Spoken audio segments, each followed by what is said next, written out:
call the meeting to order. Are we missing any full-time people? I don't think so.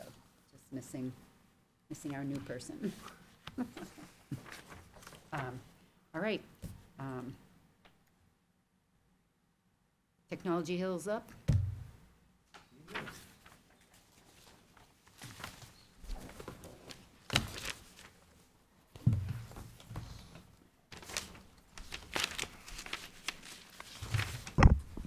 All right, good evening, folks.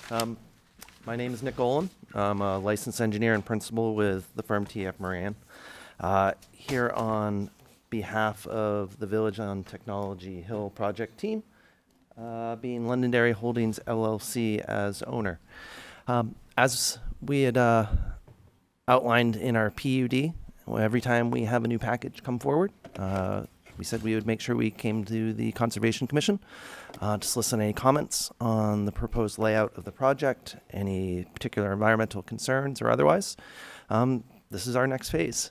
This consists of two buildings, one of which is a 60,000 square foot manufacturing building, which is located within the, we'll say, the lilac type colored area to the right on the plan sheet. And the second use will be a 20,000 square foot building, which will be housed by OnPoint.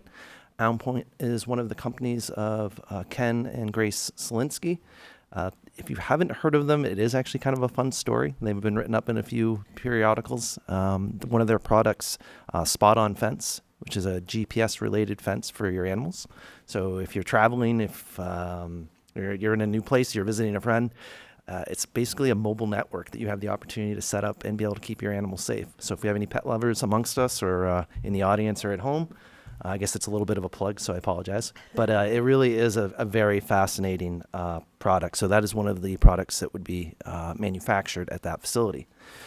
Just relative to the overall layout, as far as where we are, so this is a good plan. Akira Way along the northernmost part of, or northwest quadrant of the site, Kitty Hawk Landing to the southeastmost quadrant of the site. So these will be primarily accessed from Kitty Hawk. That is our intended truck route, industrial route. The areas that you see north and west of this area are other developments or other portions of this planned unit development, which consisted of the residential, which would be more or less centrally located. And then closer towards Akira Way would be our retail and childcare areas.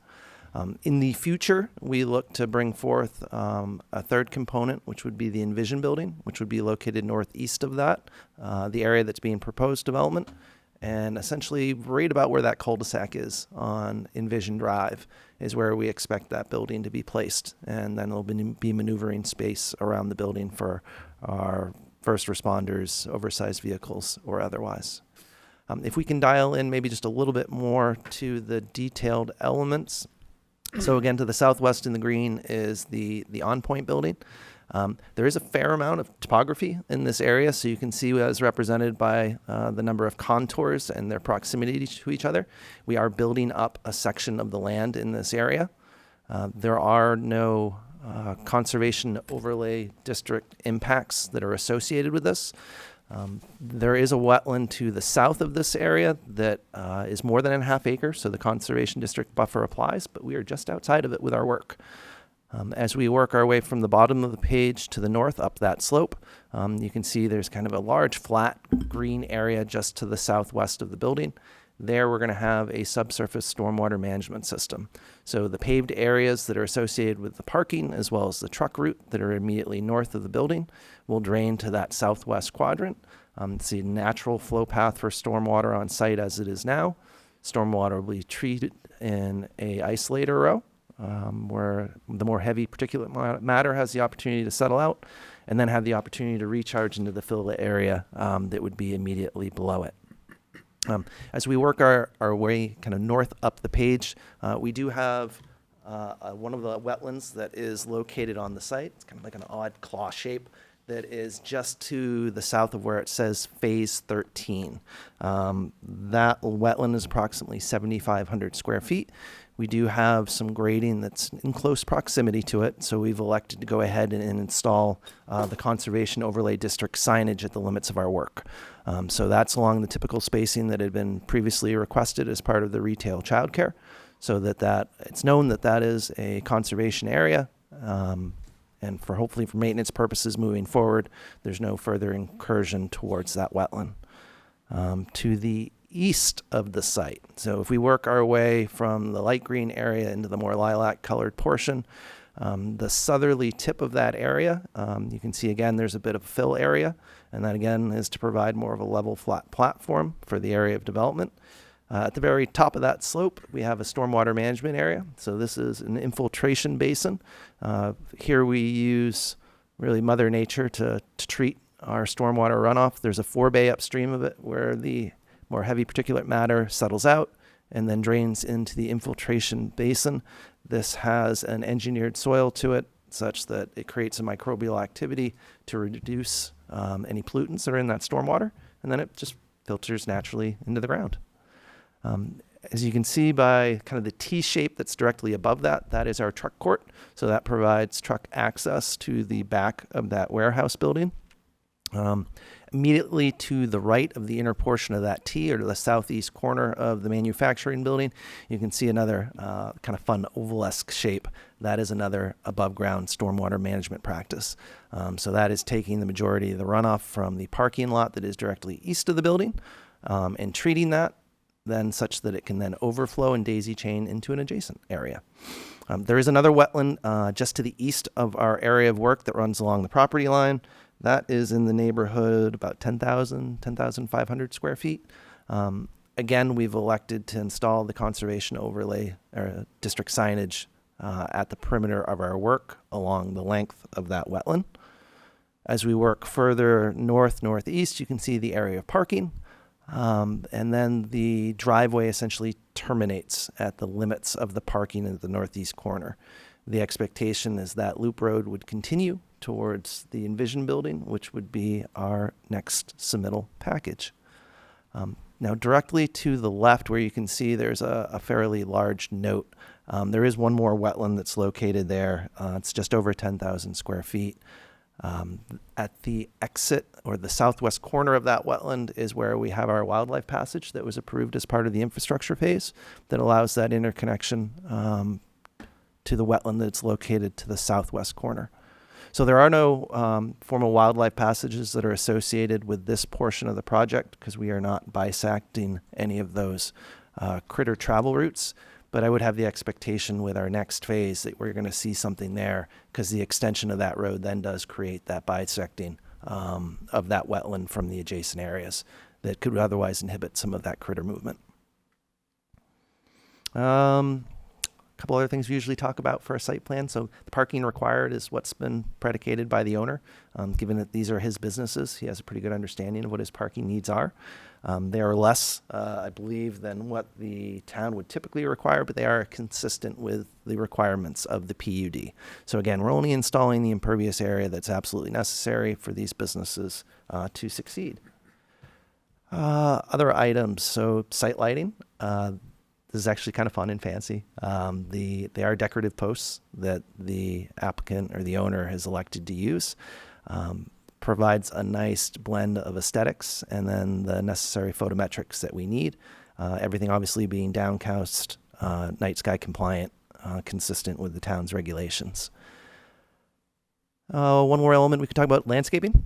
We got some nice street trees. You have a page? Yeah, we can flip to, actually, we're on the stormwater management. One sheet. I think it is a sheet right prior to this in the other direction. So there's our lighting plan. So actually, if we want to pause here, these are those decorative fixtures that I was mentioning. I think they're fun. It's something a little bit more industrial, whereas the picture's in the upper right-hand corner. So that's what the top of that fixture would look like. It's a little bit of a saucer shape, so a bit different than what we would typically see. And those are mounted on a 20-foot post that's above grade. Now, if we go to the sheet just prior to this, that should be our, that was close, next one. All right, one more up. Opposite direction, I apologize. This way, here. All right, that's stormwater, so if we keep going, there's our landscape. All right, so the heavy hatched area, that is our wildlife conservation mix that we've elected to use for this project. So we can better blend from our built environment to what Mother Nature has remaining after the construction of this project. That helps our various pollinators and otherwise as part of just our overall ecosystem that's associated with the project. For street trees, very similar to what we see on the opposite end of the site. This is very much an entrance to the overall development. So we've gone and used the Princeton American elm to kind of create that canopy feel, that sense of place as you walk and or drive into the development. There are additional perimeter plantings that have been provided that consist of red oak as well as the Bloodgood London plane tree. That always has a fun bark to it, so it's some neat texture. There are additional screening plantings that have been provided relative to any of the maybe more unsightly areas. So our docking area or any of the pad-mounted utilities. So we see white spruce, red cedar, and balsa fir in those locations. And then additional shrubs that are planted throughout the development to provide those either pops of color or year-round green, being sea green juniper, the dwarf honeysuckle, and the common lilac. So we think we've struck on a nice appropriate balance here between appropriate landscaping, but also leaving room for snow storage and just the other functionality that's necessary for a manufacturing type site. You will notice that there are fairly broad radiuses on the turning movements, and that is purposeful as up to a WB62, which is a 53-foot trailer bed, does need to be able to get access to the loading docks on both locations. All right, I yammered on for a little bit. Questions, comments, or otherwise, please. I've noticed a major increase in the number of parking spaces as opposed to the original plans. We've actually reduced. The oddity here is originally we weren't anticipating the need for a WB62 to access the on-point building. We thought we were going to be able to use smaller 30-foot box trucks. The architectural team had the opportunity to meet with the manager of that business and said, no, they do need the larger vehicles. So we end up with approximately 91 some odd spaces for on-point and approximately 136 for the manufacturing building. In comparison, I believe we had 112 or 113. Now you're right, though. There is a little bit more impervious, which is what's associated with that truck route that's around the westerly portion of the building. Lower one, we went from 23 spaces to 80 spaces. I'm talking of the total parking and that there's a delta in the total parking. So I don't Total believe for we the have. entire development? No. So for these specific uses, so relative to the on-point use, I believe we previously had proposed more than 100, 112, 113 parking spaces, and I'm working from memory, whereas we now are at 91 spaces. And for the manufacturing area, I want to believe we were in the neighborhood of 140 to 150. We have cut that down by approximately 14, 15 spaces, in part to provide interior green space, but also to provide the necessary turning movements for the vehicles within the area. Well, perhaps we're looking at different iterations of the plan, because I'm Possibly. counting 23 spaces were for the lower building, and Can I trouble you to see that? I Yeah. can probably answer better. this, Oh, yes, okay.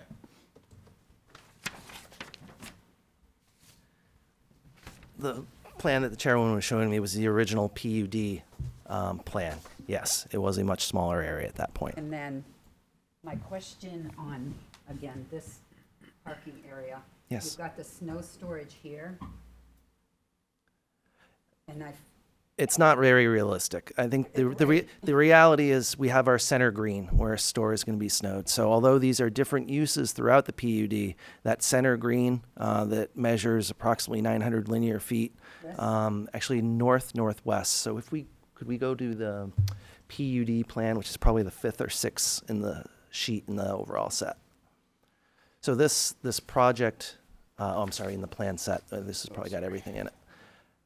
So this project is being, that plan will work. This one? One sheet up. All right.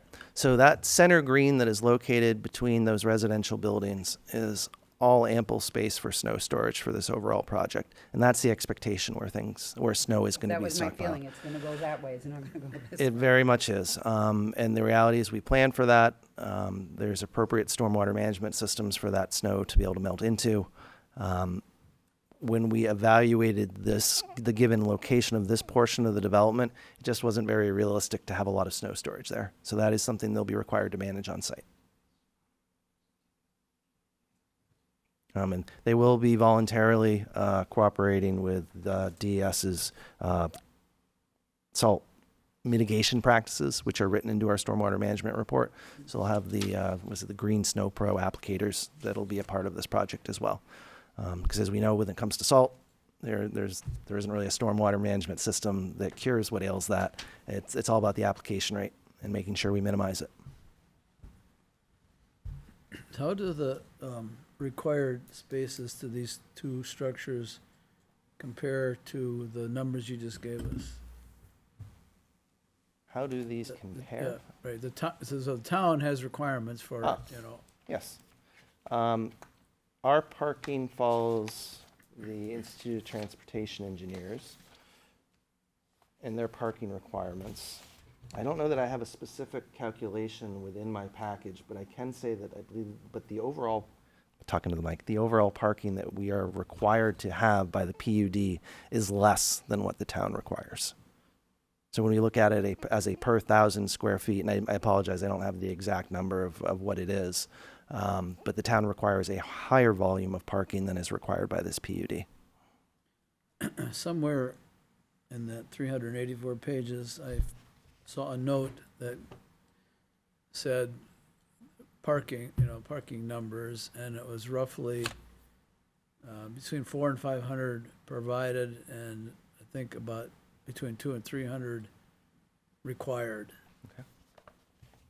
So that's not consistent with what you just said, but it also You is gotta way more than these two buildings. Is Correct. that including the Envision Yes. building? So there are overall parking calculations that are provided on the overall site layout plan, but let me be clear. The PUD has different parking requirements. The PUD has a lesser standard for parking. You have fewer parking spaces required per employee, per 1,000 square feet or otherwise than the town's regulations. Now, in some cases, have we provided more parking than is the minimum identified by the PUD? Yes, that is true. But the values that we are required to maintain are less than the town's ordinance. So that was the statement that I was trying to make, sir. So I guess I'm still confused. The note that you just read, The note? right, I thought we were talking about the same note, maybe not. So I saw a note that as I said that there were about 400 or 500 provided spaces, and there were 200 or 300 that were required. So that requirement number, I'm assuming, came from the PUD agreement and not from the town's regs, because that's what's covered. That's correct. That sounds like an accurate statement. I apologize. I'm failing to find the note that you're referencing, sir. There was a lot of pages. Yeah, I apologize. I know it's a big project. It's 110 acres, and at times I have trouble finding the information as promptly as I would like as well. We did provide a parking calculation on sheet CO6, which is the overall site layout plan, but that's specific to these uses, and it doesn't approach the values that you had referenced. Specific to, To the on-point building at 0.92 spaces per 1,000, and the same value for manufacturing. The minimum required is 0.92 spaces per 1,000. and that's what you are building to? No, that is the bare minimum that we are required to have. So we do have more parking than our bare minimum requirement. But the nice thing about this project is, especially in the case of OnPoint, is our end user is our client. That's not a spec build. He has an understanding of who his employee count is, and they've been very successful. They have had the opportunity to grow their business quickly. So he's factored that in so that ideally you don't see future parking that needs to be added. Although so there's certainly space, we've kept it to the parking that he feels will be required. Are you taking credit for any of the employees walking to work from the apartments? We did not. So although we did have a capture rate that was established as part of the traffic study, our effort with establishing some lower traffic criteria, some lower parking criteria, wasn't an effort to take advantage of that, because we do expect people to be able to walk to work. We can't say it with certainty, though, so from a master planning standpoint, you need to have those spaces available.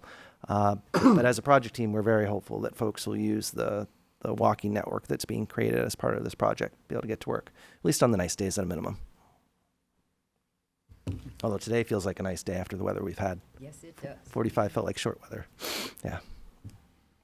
There's a former Army chief of staff that had a famous saying. He said, "Hope is not a method."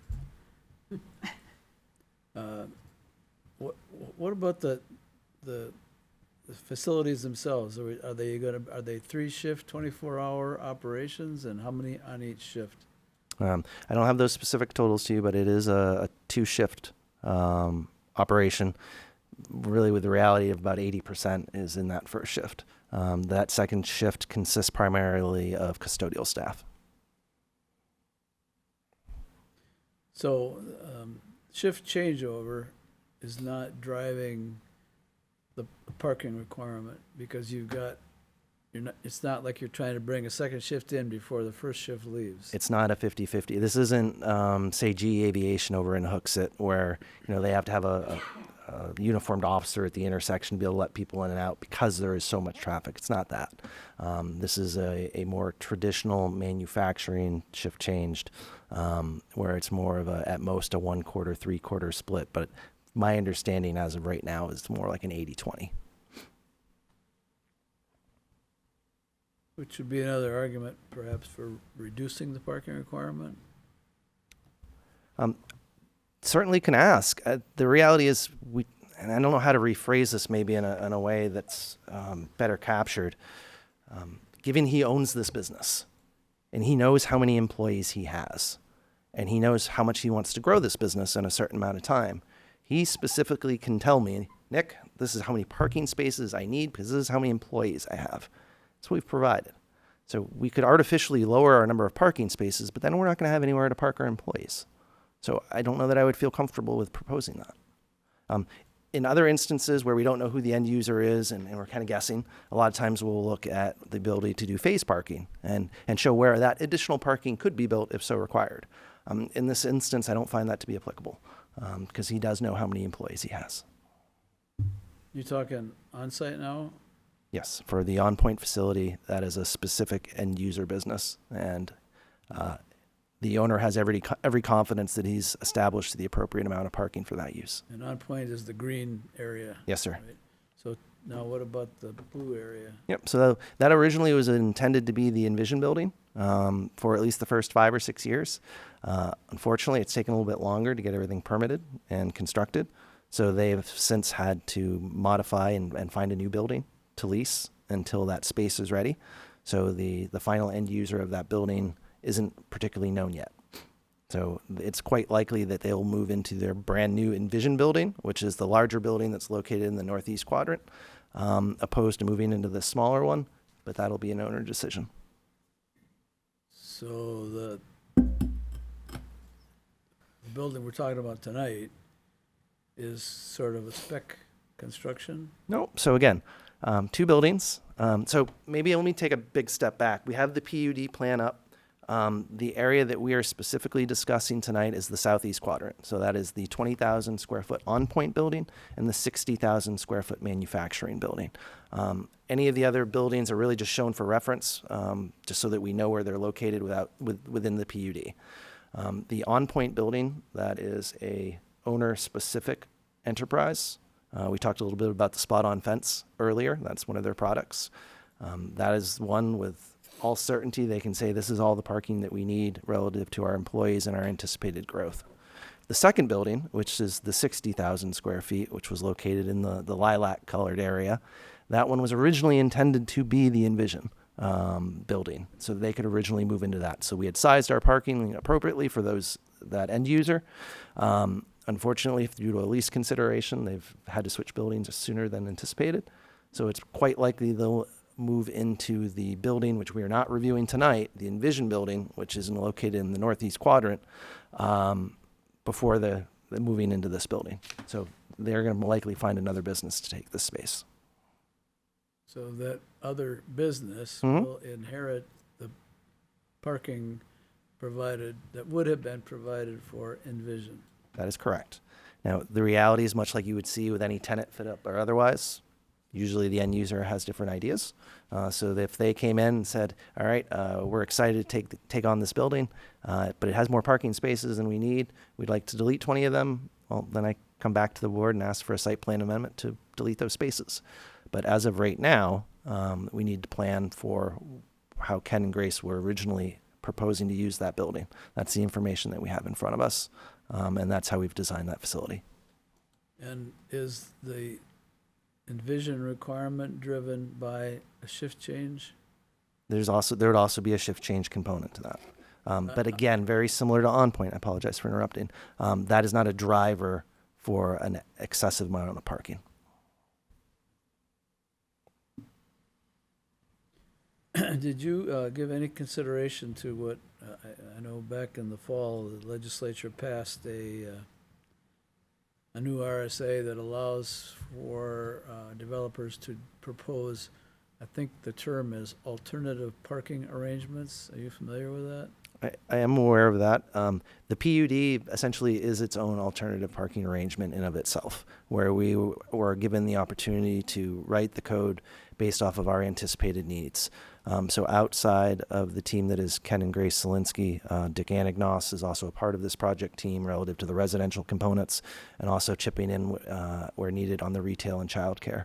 That industry knowledge of someone who has had their hand in a great many developments has been instrumental in us identifying what our project needs are. So that's been one of the guiding forces and one of the guiding forces of how we established our parking in the PUD to make sure that it's enough parking, but at the same time, we're not creating just an empty parking field that's not going to be utilized, that's going to create additional stormwater and take away other wildlife habitat or otherwise. Thank you. Yes, sir. Yes, Deb. I'm just backing up a little bit. Was there ever any more discussion about the electrical charging stations? There is. I happen to be at 409 Willow Street. It's the bright new apartments up by the SNU Center, and they have them in their parking lot. So this one's a little bit of a moving target. So what we've tried to do is essentially hedge our bets to make sure that we're prepared to provide that service if it's a necessity of our tenants. So they're installing the infrastructure, the conduit that would be required to then install these charging stations in the future if so required. I know I've seen a lot of different feelings on it from the different communities I've had the opportunity to work in, where we have certain folks that feel this is definitely the future, that electric charging is what we're all going to have, and we're all going to have electric vehicles in 10 years. And there's other municipalities who think it's already antiquated and we're already moving past it to hydrogen fuel cells or a different type of fuel source. So as a project team, we thought it appropriate to put in what we would need to be the least impactful to the development to be able to include these in the future. But at the same time, not spending $5,000 a charger to install something that ultimately we're going to remove because it may or may not be determined to be necessary in the future. Would your residents ask for it? Would that make a difference if the residents made no? It'd be up to the development team, but I would assume any good Just curious. Thank you. any good owner would be listening to their residents to make sure they provide the services needed. I can say the infrastructure is being installed would be installed in those areas that would service our residential community, not just our office spaces. Does that mean an underground line, or what is the infrastructure? Yep. So the conduit, the plastic pipe, if you will, would be installed. You wouldn't pull the wires. But that way, if you need access to it, whether you're crossing a sidewalk or a landscape bed or anything else, you're not going back and digging up that land in order to install that infrastructure.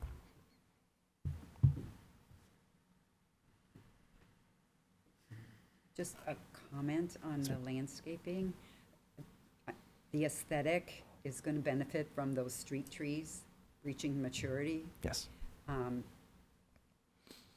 It's, landscapers are notorious for planting trees too deep, which ends up with them languishing and eventually perishing. And that would not be good for your aesthetic. Agreed. I don't know if you have any control over landscapers, but it's some figure like 80% of trees are planted too deep. I'm getting this from Cooperative Extension. One of the benefits this project has is the involvement of North Branch Construction as our construction manager, where they are evaluating each one of the subcontractors and subtrades to make sure that we have the best team possible and that we're receiving efficient pricing. It's their responsibility to oversee all facets of construction. So I don't have Bruce Blazon from North Branch with me here tonight, but I'm sure he would be happy to pipe up and say that they would keep that under control and make sure that those plants are installed at the appropriate depths. Because it's more, well, it's also part of the maintenance of landscaping. That's right. Because I see that the plan shows correct mulching of the trees. For some reason, landscapers are obsessed with mulch volcanoes around the trees, and that too. Yep. is- Just creates a habitat for deteriorates- bugs and Well, it- everything yeah. else. It deteriorates the bark and then destroys the tree. And we're certainly not interested in that. This is, as much of it is a business opportunity for this ownership group, it's also a passion piece. This is a fulfillment of kind of a lifelong dream of creating this type of development. The aesthetic component, and I hope it shows through in the landscaping as well as the architectural renderings that have been provided, really is purposeful. They've spent an immense amount of time trying to make sure that we are creating the right look and feel for this development that's consistent with what we've outlined in our planned unit development. So, no, I appreciate that, though. I'll make sure I pass that along to the construction management team that when we go to install those trees, let's make sure we're getting the appropriate depths. Because it would be sad to see them gone in 15 years. I agree. And that's when they're at their best, where they've created that inner working network above. So I'm excited to be able to see that. At one time, we had talked about installing solar panels on the factory buildings. Mm-hmm. Is that true of these two buildings? Yes, these are flat roofs, and these will have, these are proposed to have solar panels on them.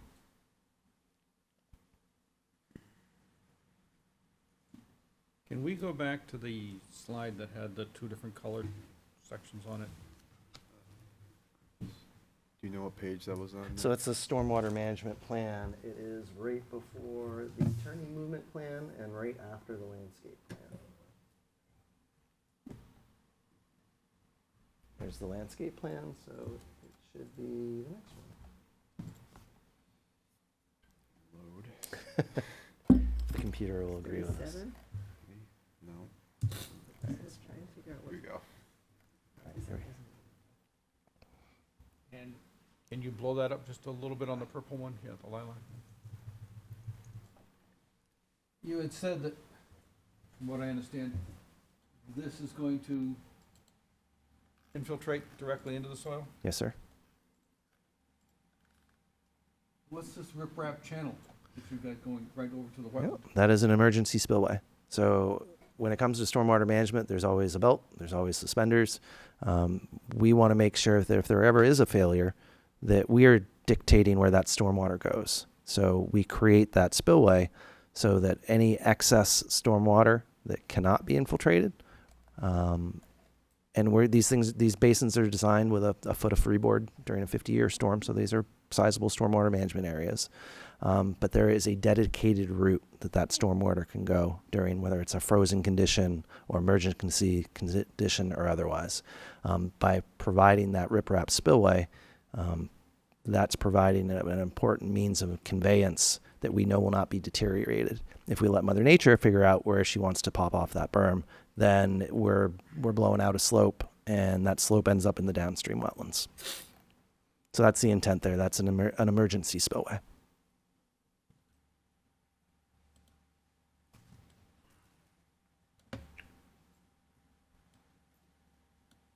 You had mentioned earlier that you're going to put conservation overlay district signs up along the limit of disturbance.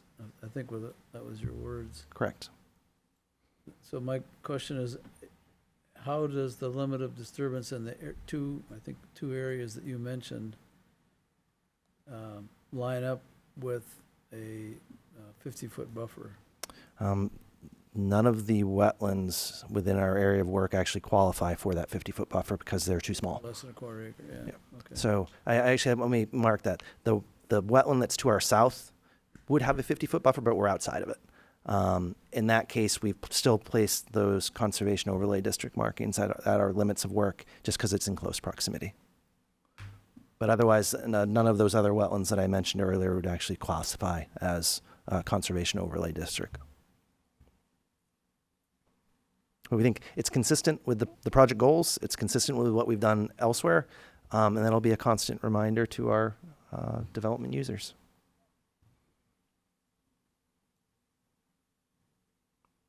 Any other comments? Anything that we want to put as our official comments? I'd like to suggest that we urge the developer through the planning board to consider alternative parking arrangements whereby perhaps a van pool could be set up.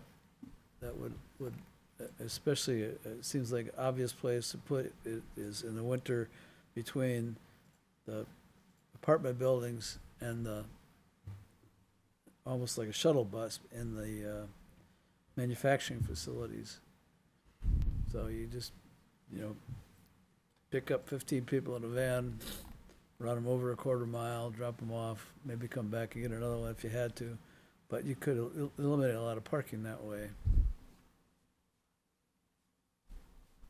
Except for the fact that they still have to have their cars to do, well, you mean at the businesses? Yeah, they go to work, they come back. That's assuming that people who are living there actually work there. Well, that's how it was presented to us, is the housing was going to be primarily for people who are working there. So what they're now saying is they're going to need a parking place at their residence, and they're going to need a parking place at their place of business, which is Duplicate. some But- hundreds of yards away. But it's also feasible that, say, you have 10 employees at McGregor Cut, and they could get together, be in a van and go to work together. So basically a carpool? I'm sorry? Basically a carpool? Yeah, it could be a carpool. I mean, it would, the owner could facilitate this, whether it would be a carpool, meaning you're limited to 4 or 5, or maybe a couple carpools. Could be a van if they wanted to provide a van, and one driver that was his vehicle. All kinds of ways to do it, but it's just the whole idea of saving. The idea is to reduce your impervious footprint, right? That's how we create more stormwater, more pollutants get conveyed off of impervious surfaces. I like the idea. I don't know if the application fits what we're doing. I'll certainly bring it to the attention of the ownership team. I think we've gone about our alternative parking arrangements just differently, where the overflow parking the parking that's provided for the Envision building provides the opportunity for overflow parking for the residential. So we've actually kind of done the opposite, where some of our more centrally located parking that'll be part of future development components you haven't reviewed yet would have that opportunity for shared use. In these locations specifically, I don't know if that's the right play, but it's still something I can bring to ownership's attention and see if that's something I want to further investigate. So understood. I took a note. I don't know if that's a formal recommendation, but I will pass along that I will review that with the ownership team and bring it to the board's attention that it was a request.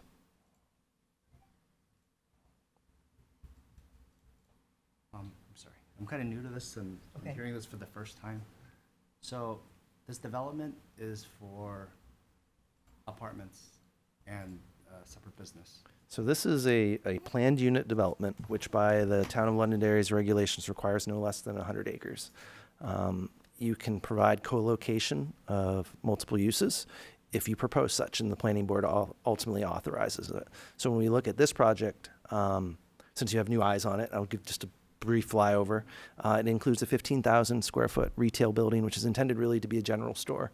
The dry goods, the sundries that are the people living or working in our development need. Directly adjacent to that, on the opposite side of the main road coming in off of Akira Way, is a childcare, which is sized at approximately 9,340 square feet. One of the issues that the owner had identified within his workforce not only was housing, but also appropriate childcare. So that childcare became part of the development. As you work your way into the development, there is approximately 439 residential units that are available, scattered across 9 buildings, as well as a leasing building. That's really the central mass. When we look at the plan that's behind us, thermal loop, optical loop, Insight Way, those areas are all our residencies, and we've created a network of sidewalks, that can provide access to our businesses. So our hope is by the time we're done, we're in the neighborhood of 300 to 400,000 square feet of manufacturing space that'll provide quality jobs, and also provide appropriate living accommodations and some of the other needs that our folks need as far as the retail component and also the childcare, all within walking distance. So, do you have a rough idea how much you're going to be charging for these units? That is an ownership question, so I don't have that information. I think what that is predicated on the final design of the buildings. Are these granite countertops? What are the types of tiles? Those add-ons really go towards establishing what the rent values are, but it would be market rate. These aren't workforce housing units. Because based on what I've seen locally around Londonderry, the average assembler or manufacturing is not going to be able to afford to live in those places. So one of the benefits that the owner has here is he has the opportunity to supplement that. So the employee has the opportunity to live in one of these buildings and work at one of his facilities at a guaranteed rate. Talk about an awesome opportunity for someone who wants to work in manufacturing, that they have a boss who then is going to supplement basically their rent to allow them to live close to work, so that he can guarantee that he'll have the workforce that he needs. So that is a part of the overall project, and that was what was conveyed in the early stages, which continues to be true. Do you have any idea of, like, percentage-wise, how much they're going to supplement? I'm sorry, could you repeat that? Do you have an idea of how much the owner's going to supplement the employees? I don't. I think it's going to be a function of what is he paying the employees versus what is market rate, and making sure that there's a price point that works. But I can review that with the owner. I imagine there's some confidential details relative to how he's working his pricing. But the intent is he's providing places for his employees to live. So he's not going to be able to set a rate so high that they can't do that. Otherwise, he's then supplementing it. So one way or the other, he's contributing to make sure he has his workforce. I'm just wanting to make sure if this is being presented as a place for resident or workers to live, that they will be able to afford it. Yep. And not just be another branch of income for the owner. Which is Nope, why you have doubled the parking. No, valid points. Gosh, I got to jump back almost like a year and a half when we first presented this project, but that was one of the focal points of the discussion with the planning board. Is 439 units. That seems like a healthy margin. The employee count when Ken and Grace, I believe, sold their prior business to L3 Harris, they had in the neighborhood of 1,200 to 1,500 employees. So that's what drives this need. So obviously, folks that live in the immediate area would have the opportunity to live here as well. It's not exclusionary housing where only his employees can live there, but it's an added benefit. It's a perk to have that opportunity. So again, that price point is set such that it can accommodate his workforce. To do otherwise defeats the purpose of the entire exercise. So there's nothing that says, like, how many percentage of the residential will be occupied by? No, we're not able to set that value. You could call it first come, first serve for employees, but obviously this project is predicated on providing that type of housing for their employees. How the ownership group determines that in the end, that's a business decision that, as the engineer, I am not a part of. Okay. I just want to make sure that everyone understands if you have double the parking that's needed, and you're setting at a market rate for the housing, and the owner gives them 10% discount, he still won't be able to afford the units. I trust that the combination of Ken Grace and Dick Nagnos will be able to do the math sufficiently to make sure that they'll be able to keep the right people in the house. No doubt it will be a moving target. Yep. As the market changes, That's right. the world changes. Anything else? All right, I think we're good. All right. Well, it's good to see everybody again, and we'll be back for the next round probably in a month or so. Thank you. Thank you.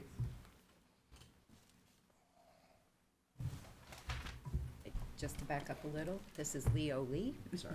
He is our newest member and part of the team now.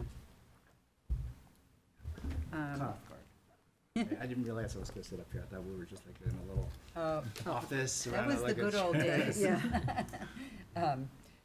So, like to open to public comment if anybody has anything they need to say. Do you want to do the Nevins thing as public comment, or We group can. thing, or they're here and they're ready?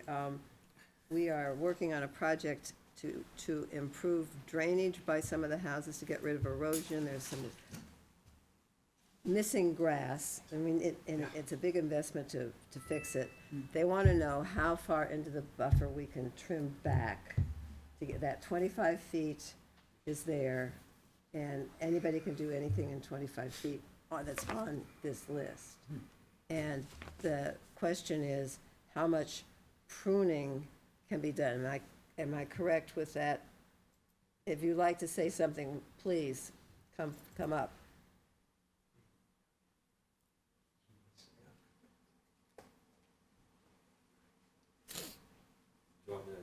Yeah, wherever there's a microphone.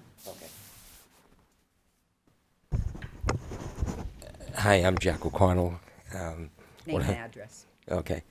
And what we're simply looking for is we're just looking not to expand at all, even 1 inch where the grass exists right now. We just have an issue behind a bunch of the homes that back up to this area where over time the growth of the trees out over the grass area isn't letting it really dry up. So there's limited sun because of the angle. A lot of the houses along this area have a lot of shade a good part of the time. So we have a bunch of volunteers. We're not looking to really go into the buffer zone at all. We're just looking to, wherever there's grass, we want to be able to clear any trees that are shading it so that it can dry up. It doesn't make You any really mean clear branches, not clear. branches, not touch. I think one of the, in the chat there's one of the comments that talked about as long as we don't disturb the ground. We're not talking about taking out any extra trees or anything like that. We're talking about strictly just branches that either interfere as the landscaper is cutting grass, so some of them have grown out where we need to cut branches just so that they can drive it, so the lawnmowers can get by.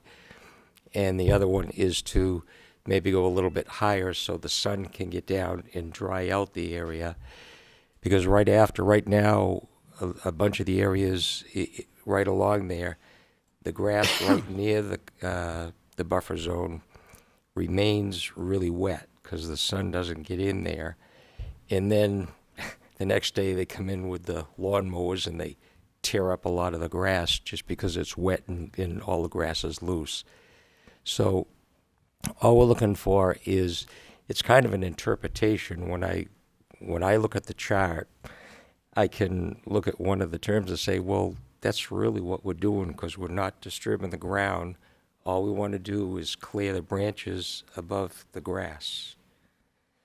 But one of the guys on the board said, well, the word isn't exactly like that, so it's an interpretation. So we just wanted to clarify that because we have a bunch of volunteers and we go out a couple of times a year and we trim.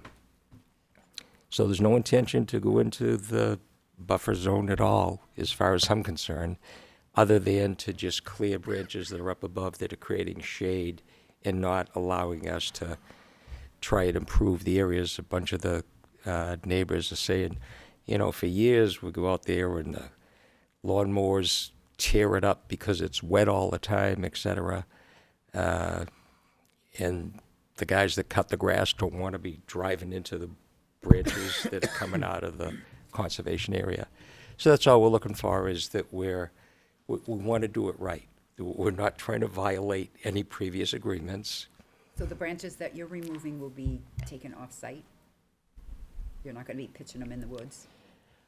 Well, we can do it either. They're coming from the conservation area, so I thought that our guidance before was if it comes from a tree in the buffer zone, that it's supposed to be left in the woods. If it's outside, That part is true. Okay. okay, yes, we're not looking to violate anything. It's just we're looking for the refinement so that we can continue to do and invest in cleaning up the backyards.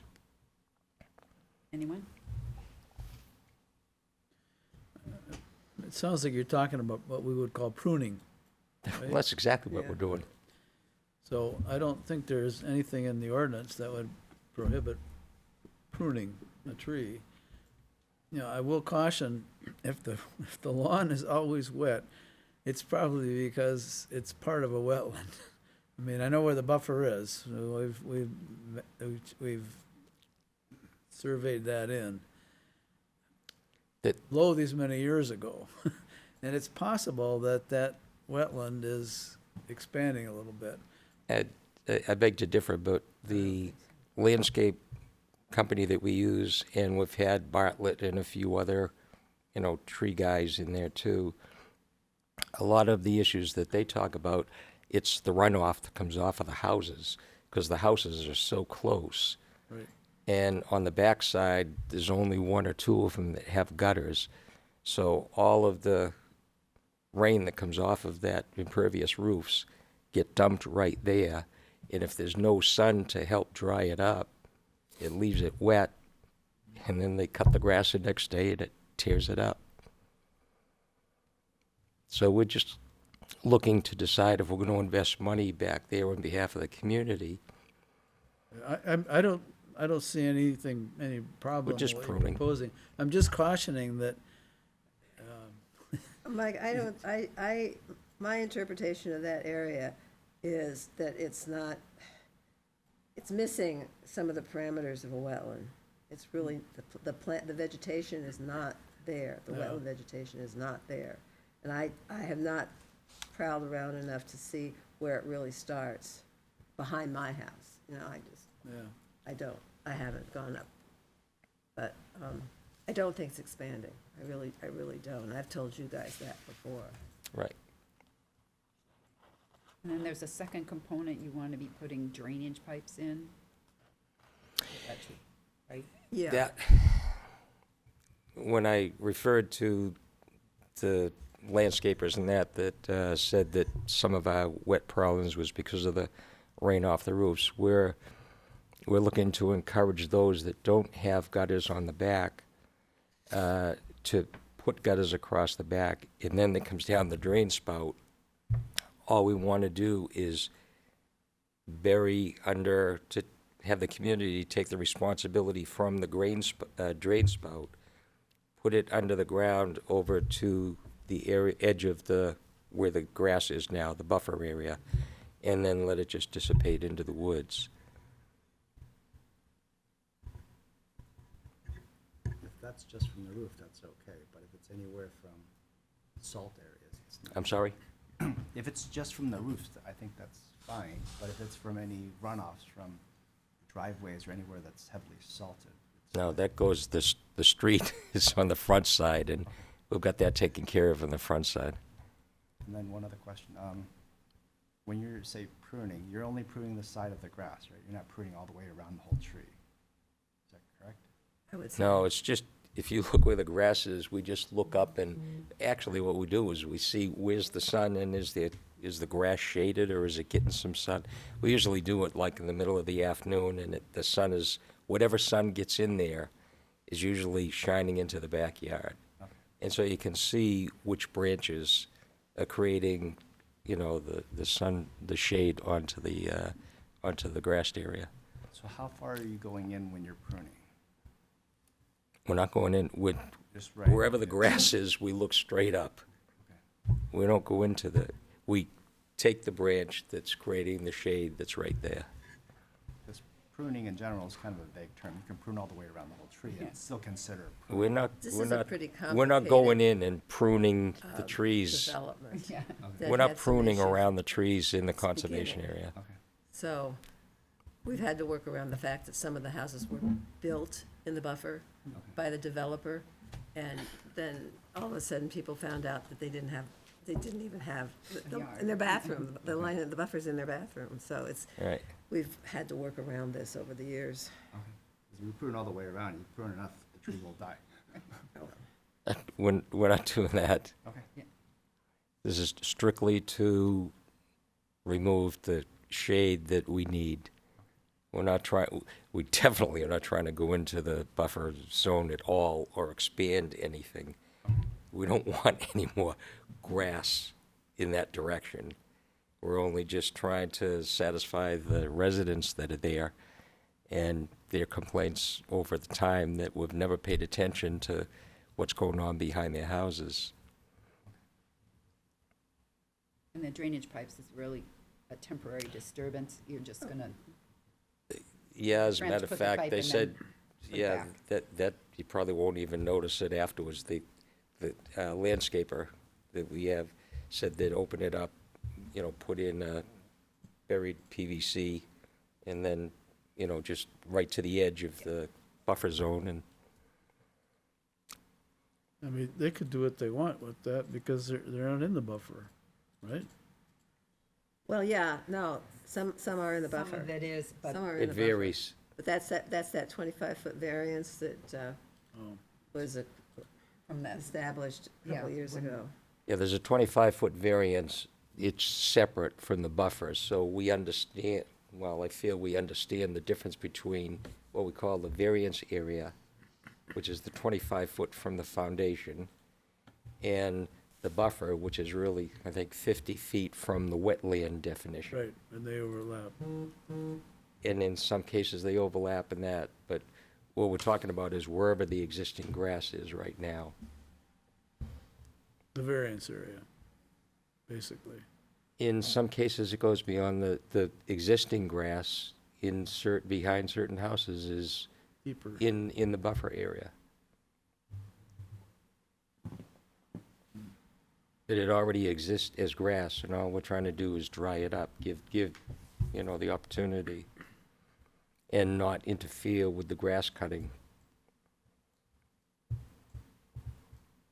Well,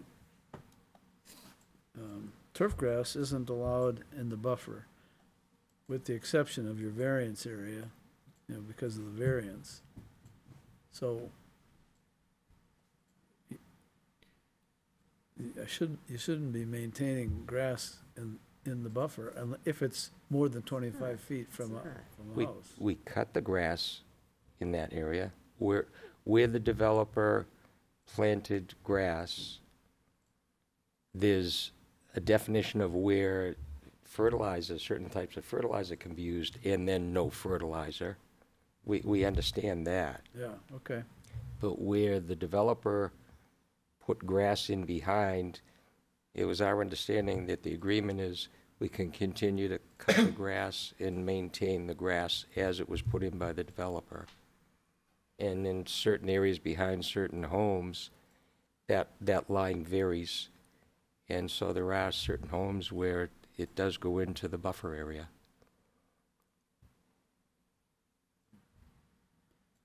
I'd have to get the agreement out. I thought we just had a 25-foot variance that allowed you to have grass in the buffer. Well, nothing was said that people had to change their yards, change that line where the developer planted the grass. So there is a distinct line around the neighborhood where trees start, and it's like black and white, you know, except for the branches hanging over. Right. And nobody's expecting anyone to change that. I mean, no, and they aren't like, not putting gardens and plants back there. It's somebody would have to get out with a measuring tape and measure everything, just to be, you know, but I don't think, Are there signs back there, buffer signs? yeah.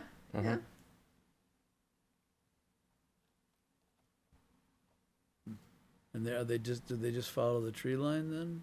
No. Well, as best I can tell, the sign behind my house is 25 feet from my house. Right. But the grass starts before that. So I don't care, I like the grass and the trees, but it's not as complicated as it sounds. Yeah. I really think that they're doing what they're supposed to be doing. You know, I'm speaking as a member of the Conservation Commission, knowing what's going on, and also as a resident. But what was I gonna say? I don't see any major things going on in these backyards that we don't want. Is that what you want to know? That's been years ago. I don't have that at the top of mind. All I know is you shouldn't have turf grass. You could have grass in the buffer, but you can only put down, Well, they do that. They know that. Where? And they actually mark it. Right. When the so guys the go out so the with fertilizer. landscaper knows that. So Yeah, it's when he part of comes the scooting project. through with his Any fertilizer project. machine, he knows to not. We put markers in the middle of the grass, marking the 25-foot mark. Yeah. Okay. Well, then I think then you're all right.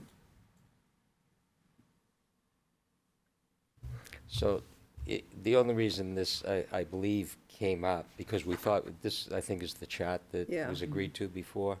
I wasn't here when it was done, but and Steve, who was, currently is out of the country, so that's why I came tonight. But we really thought that we're not trying to do anything devious or sneaky or anything like that. We want to do it in compliance with the agreement that was done before.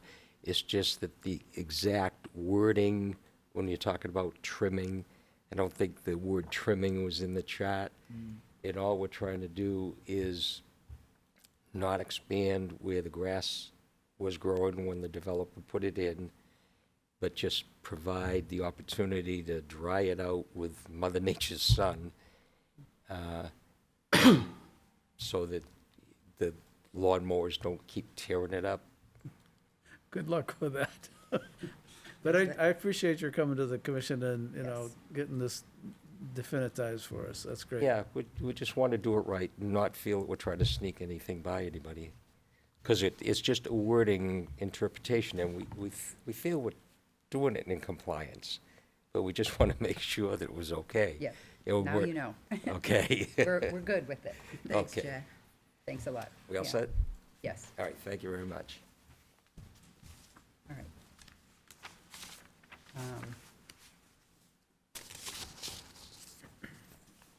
Any other public comment?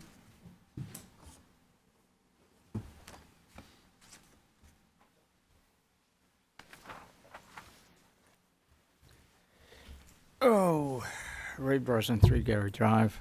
Seems I'm here. I don't know, I'll try to keep it to what was brought up today. In regards to Technology Hill, they're moving forward that, they're presenting, they're doing their job. My only concern is, once again, stormwater runoff, they're working on that, maybe they got it all under control. The other thing is about traffic. Traffic is a concern in this town. The master plan committee is working on that, I guess, although the focus seems to be on housing. But we do have some serious issues that we need to be dealing with in town.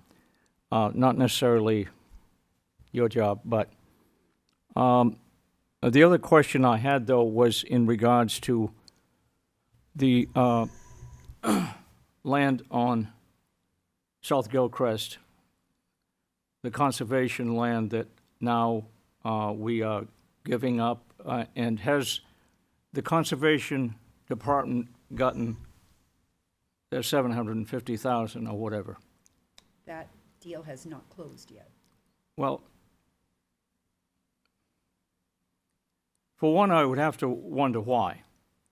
I mean, wait a minute, the developer, the owner of the property, has had over $2 million of the town's money for the past, I don't know, 6, 7, 8 years to use at their discretion, because that was the arrangement that somebody made back in the day. The delay is not the fault of the developer. The delay is the fault of the town at this point. The town's attorney, to be specific. Well, I guess we don't need to get into that, but I would wonder why, and I guarantee you there are a lot of citizens who wonder why, and with all that impact that we're going to have to deal with, and For what it's worth, Ray, there are a lot of people. Pardon? For what it's worth, there are a lot of people in this room that wonder why. Yes. absolutely, absolutely, Yes. and We do not understand how that construction started before a deal was made. Exactly. Come on, really? I mean, and We we're were not part of that decision. all citizens here. But like you, Ray, we did ask the question. We just don't have the answer. Well, okay, so wait a minute. Who does have the answer? I mean, wait a minute. Who is in control here? I mean, everything is. That's part of the problem, why it's taking so long, is there's no one in control, or no one consistently in control, and all I can say is the person with the ball is working on it. But the ball keeps getting passed, so, Okay, so now we have an interim correct. And now, town manager, and I, for one, am going to be speaking to him, and I would suggest other people can, and perhaps should too. We need to keep the lines of communication open. Everybody. yes. Agreed. This is an example of worst-case scenario. I know it. I mean, look, we have land, conservation land, that we perhaps should be protecting in this town. Stonehenge, there's potential property there that is wetland and should be perhaps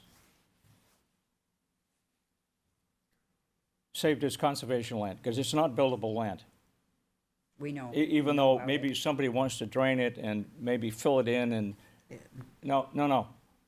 We all know conservation here. We know the value of conservation land. You know, the fact that it doesn't produce a lot of tax revenue, that may be true. But it does have value. Protects our water. Wait a minute, I'm preaching to the choir. Thank you. Thank you, Ray. Thanks, Ray. Night. Okay, I don't see any other public comment. To old business, we had fun at Musquash Field Day. And thank you for allowing me to speak. You're welcome. Got it. We only had about 40, 45 people, but it was good turnout. The first wave was the dog people. People showed up with like 2 and 3 dogs, and the dogs were playing with the dogs, and it was great. And then came the kid wave. There was one young guy, had 2 kids in a sled and 1 on his back, and he's got to be some sort of hero to trek in there with all that going on. hardcore, yeah. Yeah, but, we had our hot dogs, and the entire Considine family came again. Oh, yeah. They always Nice. come every year. Nice. Yeah. But He was a conservation commissioner, very active in the that died. outdoors, and biker, and I found some old articles about the Musquash Field Day and put them on a poster board, you know, to reminisce. And those articles were saying that we had 200 people come, and we're not even getting 50. And the key is we need some sort of entertainment. Like they used to have a team of draft horses pulling a hayride wagon. So I want to try and come up with some sort of entertainment for next year. I know it was mentioned dog sled people. We had the K-9 police officers one year, that was all right. In the past, we've had the forester come and give a talk on trees. We had Fish and Game come and do a hike looking for tracks and giving a talk on how to identify tracks and what kind of animal. So I'm asking you to, as you, from now until then, to be aware of things that might make a good. We should start planning in the fall, start talking about it in the fall. Yeah, because Get ahead of it. yes, it's weather dependent, but, you know, maybe we're swinging back to a normal snow type thing. But, yeah, it was good. One thing about this year, and I think it does impact attendance, is it's the first year in quite a few that we had snow. But for as long before that as I can remember with the snow was black ice. Yeah. And if you didn't have spikes on, you were gonna die. Yeah, yeah. Which, it was very odd that, like, the snow and everything in my yard was frozen and rough and Yeah. horrible. It's good in The there. trails were fabulous. It was all packed down with This people is the neighborhood we've been from talking about. snowshoes, and it was fine. It wasn't icy. And remarkably, it still is. Very Yeah. close. You can walk in So- there, I can't walk in my backyard, but I could walk there. Not so bad on this side. We just need to be able to get that word out, but Yeah. My Thank- friend does, with the dog sledding, she does it up north. So, and she lives actually in Derry, oh, but it's so much fun to do that. yeah, I just think people would get a kick out of seeing it. And Well, since this town is supposed to be all up in families, new families, and more kid somewhat friendly, but have something from adults, because every parent doesn't want to go somewhere and then just bring your kid. There's nothing right. Is it always in February? yeah, I mean, I went there a couple of years ago and it didn't really have any snow, so it's, I mean, you can plan for stuff if Yeah. it's snow related. You Yeah. can have like snowshoe Well, events. Well, we- EMS used to help us with, we used to borrow the Borrow, snowshoes and from for EMS. free, and you know, they wouldn't people would charge check us them out and- like a library book and hike Yeah, around. the in library it. has snowshoes too. Oh, do they? Yes. I didn't know that. Yeah, I borrowed them like Oh. last year. I did snowshoes to put a track for my dogs, because it's ice. Yeah. So I'm like, so they can fit, because every time they would just fall Uh-uh. right in. Yeah, but I was also, you know, we can do things in the summer. You know, and I still want to do something about the herons in the rookery, and maybe doing a walk with some sort of expert when they're fledging.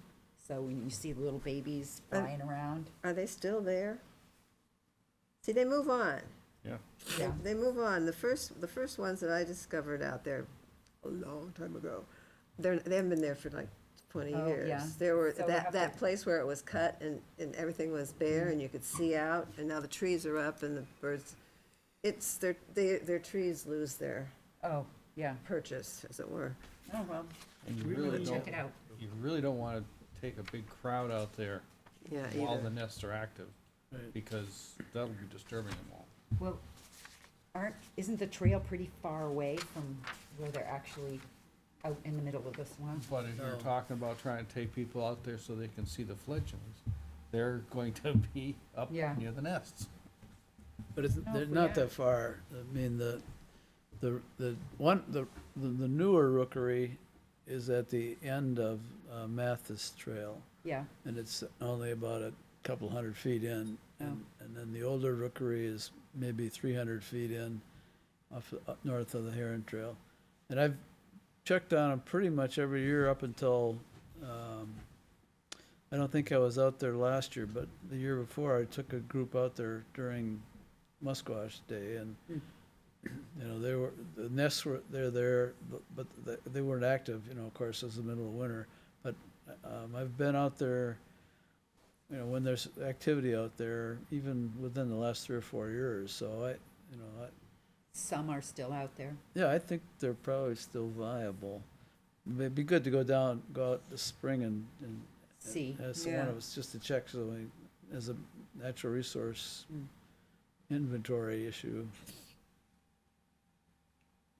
But, yeah, they've Yeah, been I there. was just trying to think of cool things to Yeah, do. I've done that. I mean, 2 or 3 musquashes field days, I've taken a group out there to see it. Yes. But it's a pretty good hike, you know, It's a ways to from go. the landing, so you have to, you know, pick your participants somewhat carefully. All right, Although we could go from, Mathis, up the Mathis Trail, and then it's a pretty easy hike. right. Just tell people that assemble, you know, up at the end of the cul-de-sac there. So keep thinking. In case you didn't hear, Glenn is no longer the conservation officer, ranger. He's going to be the new compliance officer with the building department. And so police department is going to think about how to maybe update and enhance that position before they hire somebody. I did send a note to Jason Breens supporting the decision to replace somebody in that position so that we don't just give up on it, because I think we would lose all the progress that we made controlling ATVs and target shooting and hunting and whatnot. So they're working on it. Just stay tuned. Did you get a response From Jason? yeah? I did, Oh, yeah. good. And he said they're gonna look at updating and enhancing the scope of the ranger's duties. And they wouldn't necessarily have to hire from inside, in Londonderry either. They could put it out and get somebody that's more attuned to the, Well, Natural History depending on Department. what they want this person to do, yeah, they'd look for the qualifications to suit that, yeah. so. Most appropriate. I would like to ask permission, somebody to make a motion to order some more of the Conservation Commission manuals. They're $20 a piece. I'm suggesting that we get 4, because we have 2 new people, and then when we have 1 vacancy right now, and then 1 spare. I so move. Second. So that would be up to $80 for manuals. Out of line item, Yes, that's where we usually do it. yes. Is there electronic versions now? I Probably, don't know, probably, but we've never had one. yeah. I think you'd have one. I mean, how do you make the copies if you don't have something electronic? We Oh, well. we order them from The the, old-fashioned way? Just Sorry. copies the copies? We have a bunch of monks that sit there and You wouldn't have believed what we did when we did the first natural inventory that we did. I mean, light tables, drawing, you know, oh, well, also, Call for a vote on on the oh, motion. yeah. oh, all right, thought well, I we was said gonna okay. do a sidebar and then come back to that. The New Hampshire Association of Conservation Commissions has an annual event, and it's on a Saturday, and they teach a class for new conservation commissioners. And in that class, they usually give you a manual, and I like to recommend that people go to that class to learn about what we do as a conservation commissioner, because it's a lot easier than reading the whole book, you know, without falling asleep. So, but, all right, so, motion from Deb. Do we have a second? Yeah, I second it. Okay, Mike seconded. All in favor? Actually, am I a voting member tonight? I'll second it. Oh, okay, Jean will second it. Thank you. All in favor? Aye. Opposed, abstained? Okay, I will order those and check on whether we have e-versions, digital. I'm sure they do, but it's been a while since anybody asked for one. I'm not sure anybody's asked for one. Well, and I'm wondering if it isn't like a fundraiser project for them. I think it's pretty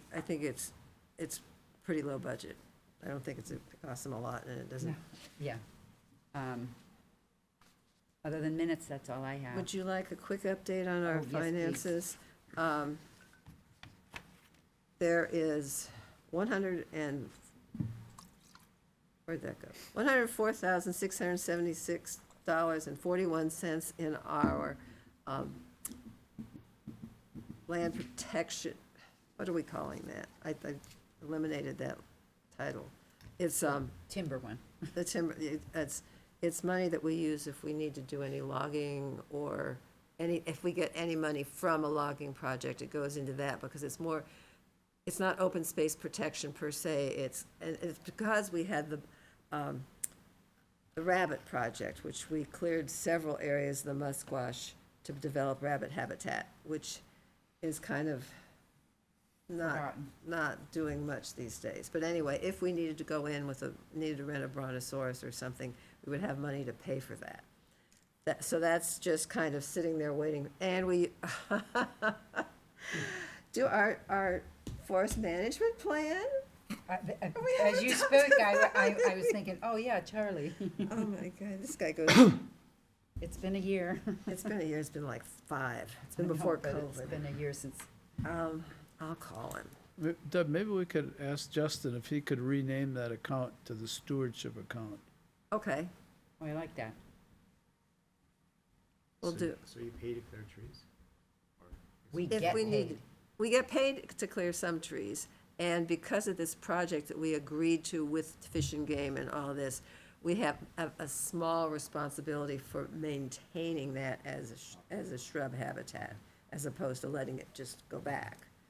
Because it's good habitat for the rabbits, it's good habitat for a lot of birds, too. Yeah, the birds really But, showed up for that. so anyway, that's there, and I will do that. And then our Open Space Protection Fund has, at this point, I have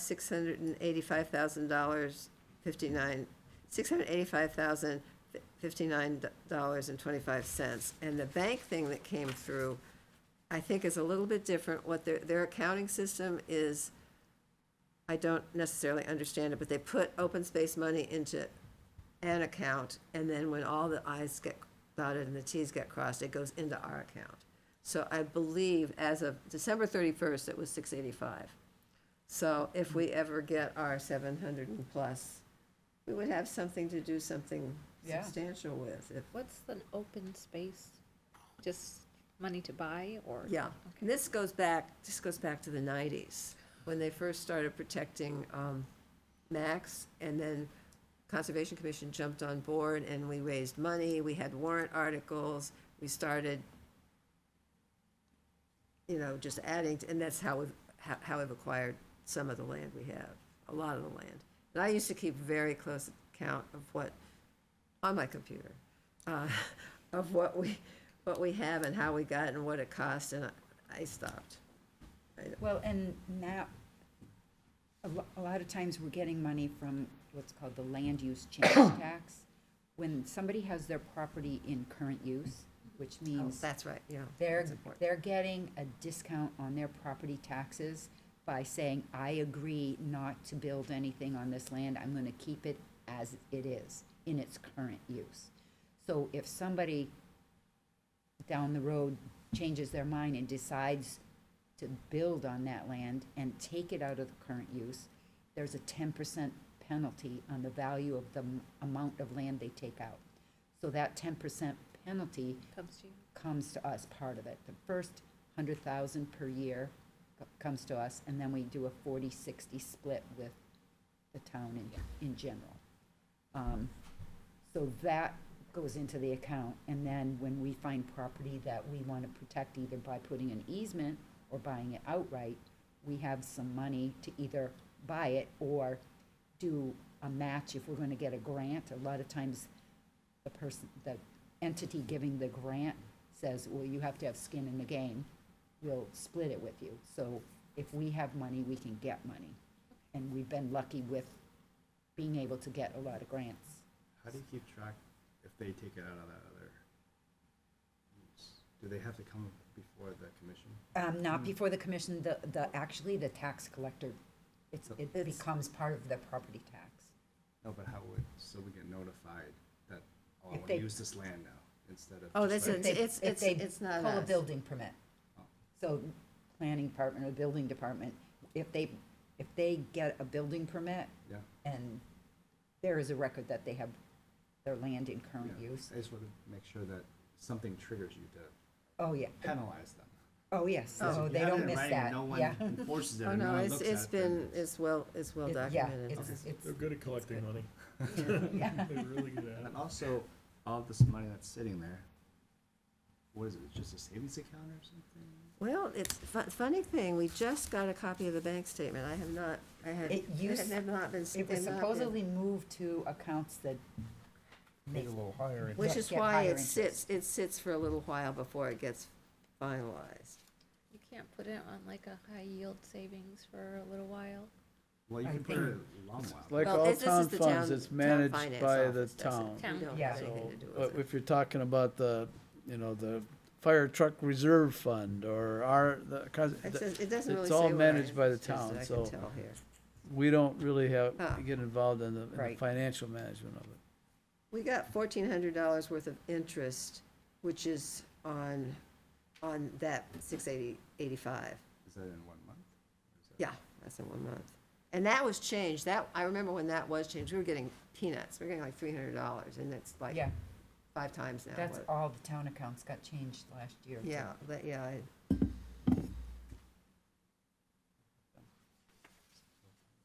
It's like 2%.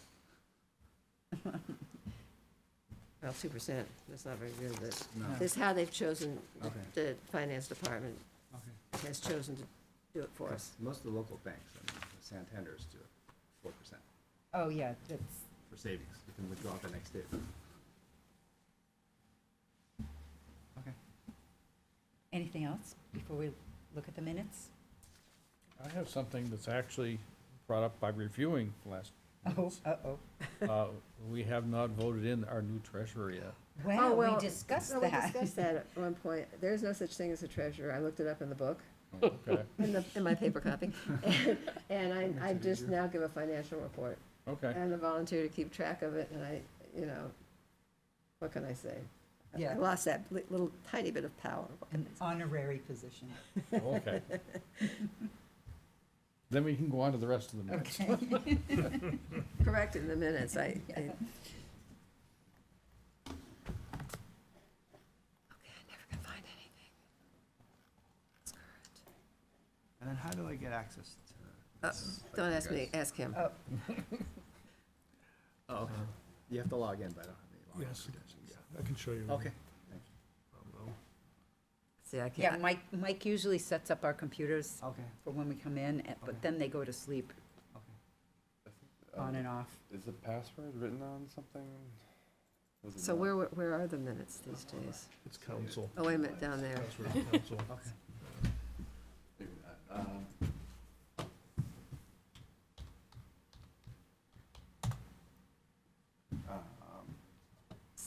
Usually have everything pulled up already, but this is our. So how do I find the minutes? Minutes are, go to, So the agenda. Oh, that's easy. and then there's our I always minutes. get in the wrong place. Thank you. So generally, do you guys see like next meeting's agenda and everything else ahead of time, or how does this work? Yes. When, Mike sends it out. have you signed into the town email account yet? No, no one told me anything about it. Okay. They just told me to that's- swear myself in. Right, Is that- well, see, you're brand shiny new, so I believe you have been set up on, because you included him in the email that you sent out, I don't. because your email is It's first L. initial, last Lee. name. at tolboards.org. But I'll send you an email with that in writing, so, and then, You can tell me the passwords another time, please. That's why you recorded, so. well, I'm not gonna tell you a password, but that, I'll send you a memo on how to set it up on your computer. But if it, sometimes it works, sometimes it doesn't. I'll send you the instructions. I don't know, do you want to just take that thing about me out, about treasurer, or how? We said it, so. We said it then. I'm okay with what's here. Nobody's ever going to go back and look for it. So if nobody has anything, I'd move to accept the minutes of January 28th as presented. Seconded. Okay, motion by Bob, second by Jean. Any further discussion? All in favor? Aye. Abstain. Oppose? Abstain? Motion passes. So, Mike, is it true that we have a full planning staff? We do. Yeah, we have a planner now. How come, That was it. who isn't, why aren't we getting news about this? It's a heroic moment. Right. I know, they sent an email out at some point, but I don't know if you guys got copied on it. Yeah, I haven't met her yet. Okay. I usually go to the planning board meeting, but I didn't go to the last one, so I missed my opportunity. Oh, okay. But Yeah. Well, yeah, she's here now, so. her So, name? we've got a planner, we got a GIS manager, do we have an assistant planner? So, me, planner, Kelly, and we have our land use assistant. Yeah, okay. That's it. So, is Kelly still part-time planning, part-time, She's both, yeah. yeah?